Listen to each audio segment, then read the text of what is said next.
Hello everyone, মই ৰশ্মি আশা কৰোঁ সকলো ভালে আছে। আজি ডেইলি ব্লগৰ ভিডিঅ'টো আৰম্ভ কৰোঁ। তেন্তে বলকচোন। আজি দুপৰীয়া ভাতত পকৰি বনাইছোঁ। বেচন, কালাৰিং বন্ধাকবিটো আছিলে যে তাৰে দিছোঁ আৰু জলকীয়া দি বনাইছোঁ। আজি আলু আৰু পনীৰৰ চব্জি।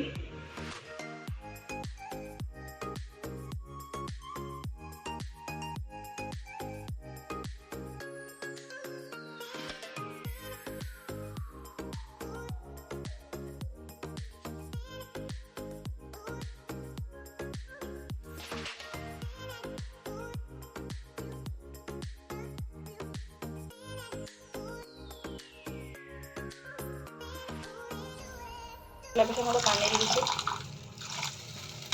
ইয়াতে 3টা আলু ভাঙি দি দিছোঁ।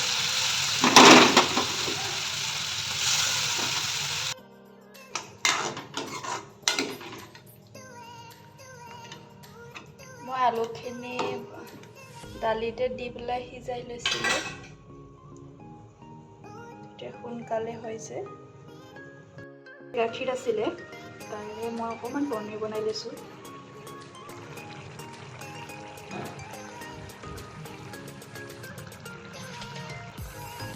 দুটা মানুহে গাখীৰো অকণমান আছিলে, সেইকাৰণে মই অকণমানকৈ বনাই লৈছোঁ পনীৰ। মই একো মছলা দিয়া নাই, অকল গোটা জিৰা যে দিছিলোঁ তেলত, সেয়াই। মই যিমান পাৰোঁ কম মছলা ব্যৱহাৰ কৰোঁ। আজি আলু আৰু পনীৰৰ চব্জি। পনীৰ আকৌ মই ঘৰতে বনোৱা দেই।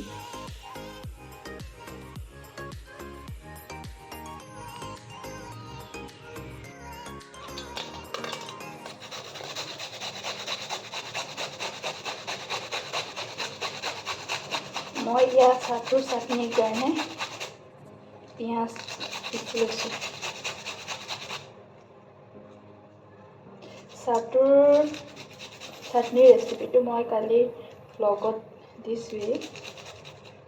আপোনালোকে যদি আগৰ ভিডিঅ'টো চোৱা নাই তেন্তে চাব।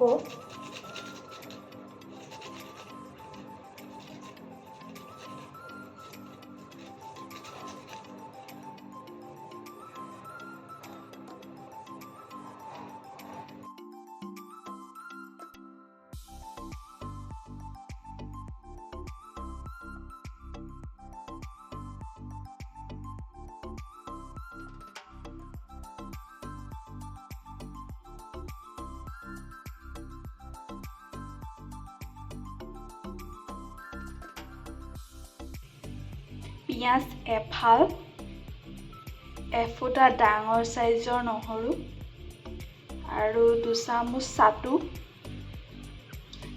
2টা ডাঙৰ চাইজৰ জলকীয়া আৰু নেমু অকণ চেপি দিছোঁ। আজি বাঁহৰ গাজ দিয়া নাই, নেমু চেপি দিছোঁ আৰু সোৱাদ অনুসৰি ক'লা নিমখ।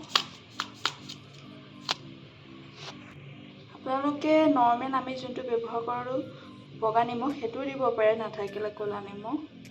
মই ক'লা নিমখেই দিছোঁ আছিলে যেতিয়া। সেই আটাইখিনি সানি লৈছোঁ। মই সদায় চাটুৰ পিটিকা বনাওঁৱেই ভাতৰ লগত। মোৰ মানুহটোৱে খাই খুব ভাল পায় চাটুৰ পিটিকা। আৰু বাঁহৰ গাজৰ যি চাটুৰ ৰেচিপি সেই তেখেতেই দিছিলে মোক।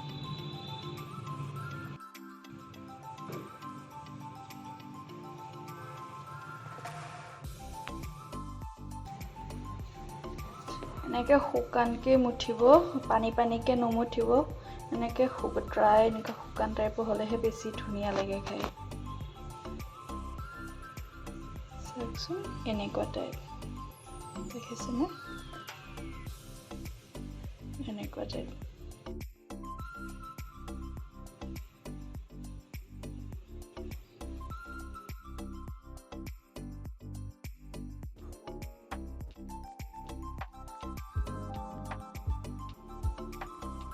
আজি বজাৰৰ পৰা বটি অলপ আনিলে, চালাডৰ কাৰণে তিয়ঁহ, স্কোৱাছ, বিলাহী ইমানেই আনিলে। 2টা মানুহ, ইমান চব্জিৰ প্ৰয়োজন নাই। ফ্ৰেছ আনি খাই থাকোঁ আৰু।